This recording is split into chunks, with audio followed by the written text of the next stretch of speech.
Good morning dear students. बच्चों हम लोग इंटीग्रेशन में 18.6 एक्सरसाइज के लिए काम करते हुए आगे बढ़ रहे हैं। और बच्चों सब क्वेश्चन ऐसे हैं जैसे उसमें था स्क्वायर वाले साइन स्क्वायर एक्स और कॉस स्क्वायर एक्स में हाफ एंगल फार्मूले लगा दें तब उसका इंटीग्रेशन हो जाएगा। और बच्चों साइन क्यूब एक्स और कॉस क्यूब एक्स में हम लोग साइन 3x और cos 3x के फार्मूले लगा दें तब उसका इंटीग्रेशन बच्चों हो जाएगा। उस कंडीशन में हम लोग ये काम करेंगे, ध्यान से हमारी बात सुनिएगा, कि सब इसी टाइप के क्वेश्चन है इसलिए उसे बार बार रिपीट नहीं करेंगे बच्चों। अब एग्जाम्पल नंबर फर्स्ट 18.37 पेज पर, और एग्जाम्पल नंबर फर्स्ट में बच्चों है साइन 4x और cos 3x, ठीक है। और इसी को बीच में अभी रोकते हुए हम आपको बताएंगे कि इंटीग्रेशन के कुछ पोर्शन को और पढ़ाते हुए हम अभी रुकेंगे। अगर आपके पेपर बीच में पीरियोडिक टेस्ट हो गए तो इंटीग्रेशन वहीं पर रोक के हम फिर इंक्रीजिंग डिक्रीजिंग और मैक्सिमम मिनिमम चैप्टर बच्चों कंप्लीट करेंगे, फिर आगे बढ़ेंगे। उसके लिए हमने दूसरा सेटअप तैयार कर लिया है बच्चों ऊपर वाले की दुआ से, ठीक है। और वो बोर्ड बड़ा होना चाहिए और वो बोर्ड हम अपने दूसरी जगह पर उसको सेट तो तैयार किए हैं, क्योंकि मैक्सिमम मिनिमम के क्वेश्चन बहुत लंबे होते हैं और बहुत समय लगाते हैं, तो वो पूरे बोर्ड पर होने चाहिए, ठीक है बच्चों। ये तो बहुत ही सिंपल तरीके के क्वेश्चन होते हैं, लेकिन इसमें ये भी बात है बच्चों, इंटीग्रेशन मार्क्स बहुत देता है, लेकिन आप देख रहे हैं कितना इजी। अब आप खुद देखिए इस क्वेश्चन को, तो आप समझ गए वो चैप्टर हम उसके पीरियोडिक टेस्ट के बाद लेंगे, दोनों वहीं पर रुक जाएंगे इंटीग्रेशन में, फिर आएंगे इंटीग्रेशन पर। अब बच्चों क्या होगा कि इसमें हम लोग 2 से डिवाइड और 2 से मल्टीप्लाई कर देते हैं बच्चों। 2 से डिवाइड और 2 से मल्टीप्लाई, और 2 से बच्चों डिवाइड करने के बाद ये हो गया 2 sin 4x cos 3x का इंटीग्रेशन। और बच्चों ये हो जाएगा 1/2 2 sin a cos b। ये होता है बच्चों sin a plus b plus sin a minus b, और sin a plus b plus sin a minus b, 2 sin a cos b, sin a plus b plus sin a minus b। अब देखिए ये integration में क्या हो रहा था बच्चों कि इंटीग्रेशन में इन दोनों के बीच मल्टीप्लाई थी, मैंने 2 से डिवाइड 2 से मल्टीप्लाई करके इनको अलग अलग कर दिया बच्चों। और 1/2 sin x 7x का इंटीग्रेशन अलग कर दीजिए, और बच्चों sin x का इंटीग्रेशन अलग कर दीजिए, और ये हो जाएगा बच्चों cos 7x अपॉन 7 माइनस और minus cos x, your plus c तो बच्चों सभी में लगता है, और ये इंटीग्रेशन कंप्लीट हो गया। तो आपको हमारी बात ये समझ में आई होगी कि मल्टीप्लाई है तो इनके बीच प्लस या माइनस हो जाए तो ये इंटीग्रेशन बच्चों पूरा हो जाएगा। उसको हम लगाते हुए अब क्या है, जैसे कि इसमें बच्चों सेकंड का फर्स्ट पार्ट है, और सेकंड के फर्स्ट पार्ट में ये कहा गया है कि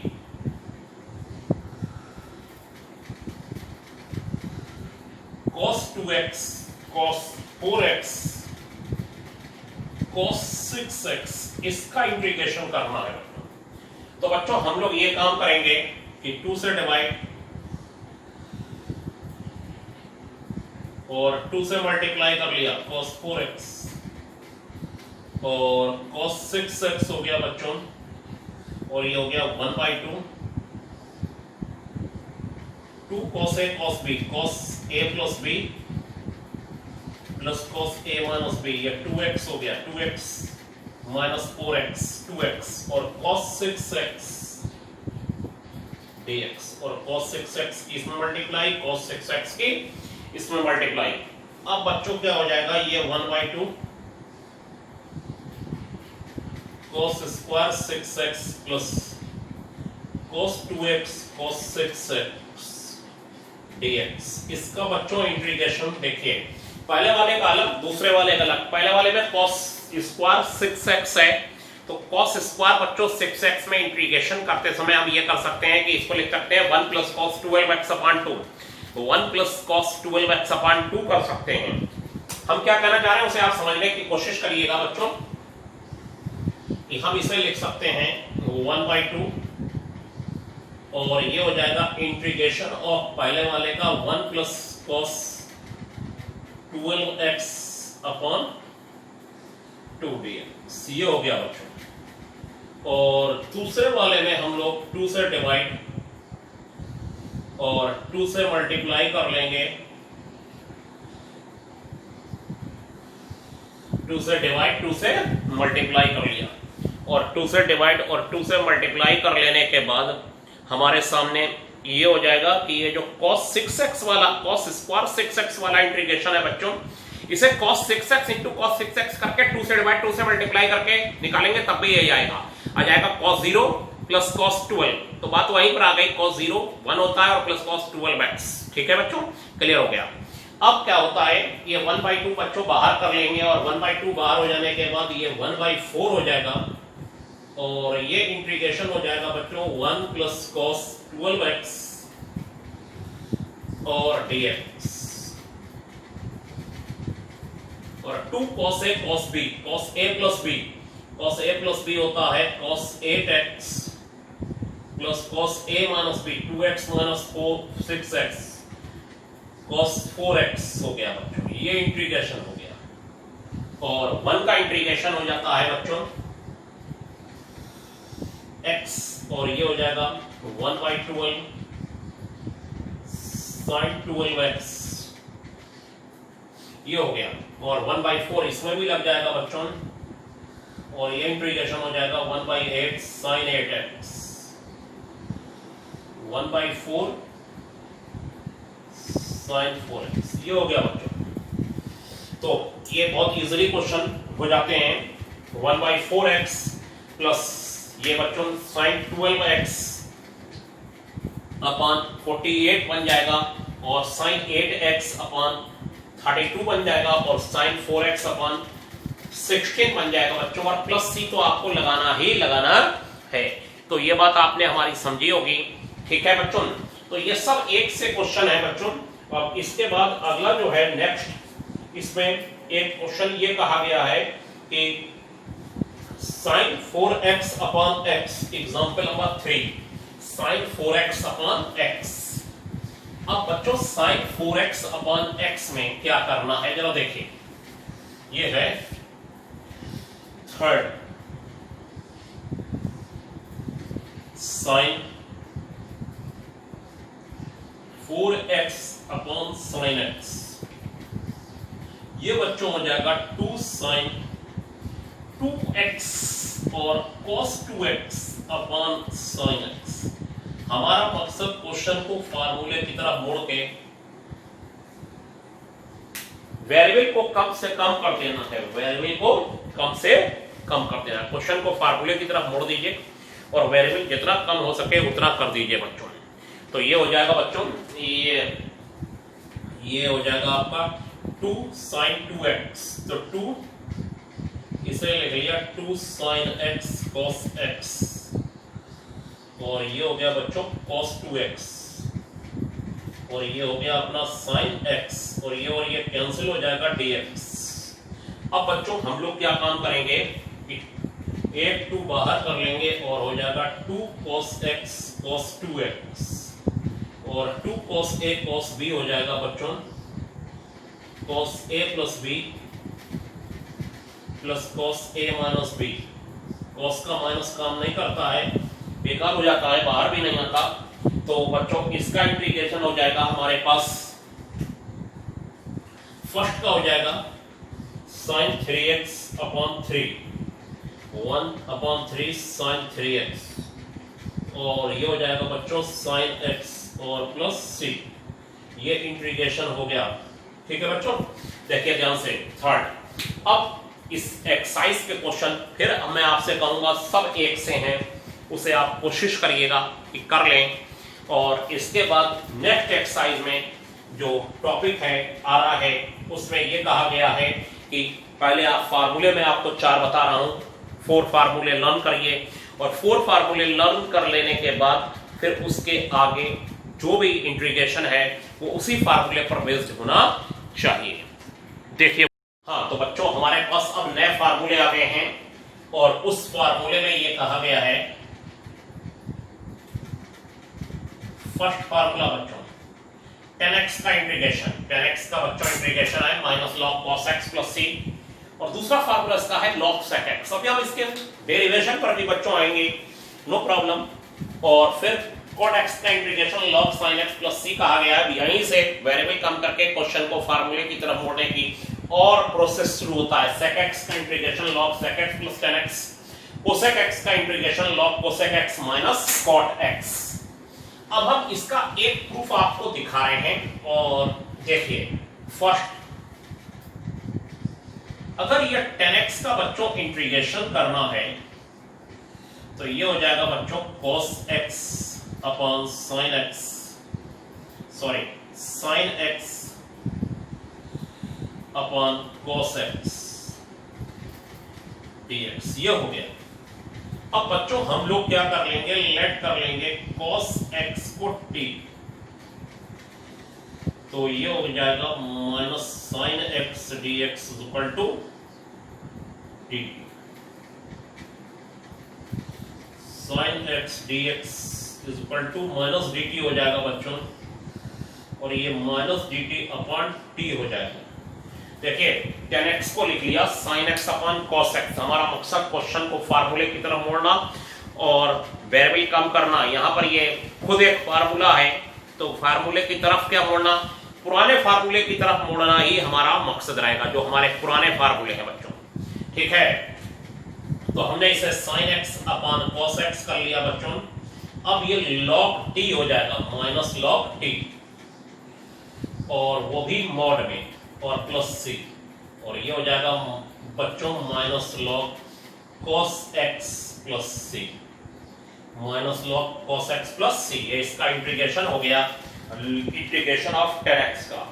अब बच्चों इसे हम ये भी लिख सकते हैं, क्या लिख सकते हैं जरा देखिए, माइनस log 1 अपॉन ये sec x plus c, not cos x को 1 अपॉन sec x, और बच्चों ये हो गया log 1 minus log sec x, और log 1 की वैल्यू 0 होती है और माइनस अंदर मल्टीप्लाई हो जाएगा, तो ये हो जाएगा log sec x plus c। याद है बच्चों, log sec x plus c। अब ये इंटीग्रेशन आप देख रहे हैं कि सीधे फार्मूले के फॉर्म में अप्लाई हो जाएगा, integration of 10x log sec x plus c, या फिर minus log cos x plus c। Plus वाला ज्यादा बढ़िया रहेगा, वही लगाया करेंगे log sec x plus c, ठीक है बच्चों। और इसमें ज्यादा ध्यान देने वाली बात नहीं है कि कौन सा लगेगा फार्मूला, ये एक फार्मूला हो गया और दूसरा बच्चों ये हो गया। अब बच्चों एक थर्ड नंबर पे आ रहा है हमारे पास sec x का इंटीग्रेशन, थर्ड नंबर पे है बच्चों sec x का इंटीग्रेशन, और sec x के इंटीग्रेशन में हम लोग sec x प्लस 10x से न्यूमरेटर डिनोमिनेटर में मल्टीप्लाई डिवाइड कर लेते हैं, sec x प्लस 10x से न्यूमरेटर डिनोमिनेटर में मल्टीप्लाई डिवाइड कर लेते हैं। 10 की तरीके से cot वाला 10 की तरीके से ही होगा और cosec वाला sec के मेथड से ही होगा बच्चों। और sec x प्लस 10x से मल्टीप्लाई डिवाइड कर लेने के बाद ये हो गया बच्चों sec स्क्वायर x और plus sec x 10x dx, और बच्चों ये हो गया sec x प्लस 10x, और बच्चों इसमें डिनोमिनेटर वाली वैल्यू को लेट कर लेते हैं, sec x प्लस 10x को t, तो ये हो गया बच्चों sec x 10x plus 10x का sec square x dx, is equal to dt। ये हो गया sec x का डिफरेंशिएशन है sec x tan x, और tan x का डिफरेंशिएशन है sec square x dx is equal to dt। बच्चों न्यूमरेटर dt में चला जाएगा, न्यूमरेटर कहां चला जाएगा? dt में, और न्यूमरेटर dt में चले जाने के बाद ये t हो गया बच्चों, और t हो गया तो ये हो गया log t और प्लस c, और t की वैल्यू हो गई बच्चों log sec x plus tan x plus c। ये आ गया इंटीग्रेशन।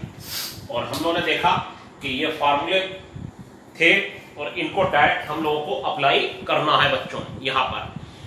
लेकिन ये जब प्रूव कर रहे थे हम, तो आपने देखा कि क्वेश्चन को हम वेरिएबल कम कर रहे थे। जैसे कि tan x था, तो tan x में हमने क्या किया, उसे sin अपन cos कर लिया, और sin अपन cos में हमने उसके वेरिएबल को कम कर दिया। उसमें दो वेरिएबल थे न्यूमरेटर डिनोमिनेटर में, हमने एक कर दिया, t बना दिया, dt अपन t बच्चों, ठीक है। तो फिर उसको हमने फार्मूले की तरफ log t पर मोड़ दिया।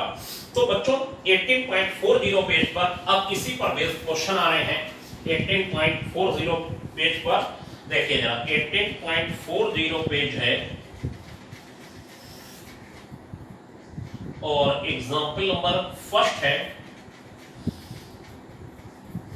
1/1 प्लस cos 2x। इसका बच्चों इंटीग्रेशन होना है, और बच्चों इसका अगर आपको इंटीग्रेशन करना है तो कैसे करेंगे जरा देखिए। Integration of 1/1 plus 2 cos square x minus 1 हो जाएगा, और ये dx बच्चों 1 से 1 कैंसिल, 1/, ये half angle formula 2 cos square x dx, ये हो गया, और ये 1/√2 बच्चों बाहर आ जाएगा, और ये 1 cos x dx हो जाएगा, 1/√2 sec x dx, और बच्चों ये हो जाएगा log sec x plus tan x, log sec x plus tan x। sec x का इंटीग्रेशन क्या हो जाएगा? log sec x plus tan x। ये हम लोग इसे लिख देंगे log sec x plus tan x, और बच्चों प्लस c, ये हो गया। तो ये भी एक अच्छा इंटीग्रेशन था। फिलहाल तो एक 1 मार्क्स से ज्यादा में बच्चों नहीं आएगा। अब एक आपको जरूरी सूचना बता दें, जितने लोग क्लास में प्रेजेंट होते हैं, पहली बात तो वही कम होते हैं अटेंडेंस लगाने वाले। दूसरी बात है, जब उसके बाद फ्राइडे को टेस्ट की बात कर दी जाती है, तो जो अटेंडेंस लगा के चले जाते हैं वो भी फिर लौट के नहीं आते कि टेस्ट दे दें। क्लासरूम में बैठे नहीं रहते हैं, घर पे लग रहा है, अटेंडेंस तो लगाई, टेस्ट नहीं दिया। सब रिकॉर्ड मेरे पास आ रहा है। एक एक टेस्ट पेपर में अगर 5 क्वेश्चन भी बनाता हूं तो 2 घंटे लग जाते हैं। ऑनलाइन टेस्ट पेपर बनता है बच्चों। ऑनलाइन से मतलब है कि अगर नेट चल रहा है तभी पेपर बन पाएगा, वरना नहीं बन पाएगा। और उसमें गूगल फॉर्म और एडिटर मैथ का दोनों काम करते हैं। सिंपल पेपर बनाने में कोई दिक्कत नहीं है, मैथ उसमें एडिट करने में बहुत दिक्कत है। दूसरी जगह से लाके पेस्ट करना होता है, और वो भी बहुत मुश्किल से यूआरएल नंबर से। अगर आप इस बात को नहीं समझ पा रहे हैं कि टेस्ट आपको देना चाहिए, तो बच्चों ठीक है, सब फाइल मेंटेन हो रही है। ऊपर वाले की दुआ से कोरोना तो कभी खत्म होगा ही, और मुलाकात भी जरूर होगी। ऐसा ऊपर वाले ने चाहा तब। इतनी चेतावनी बहुत है आप लोगों के लिए। आज के लिए बच्चों इतना ही। Thank you.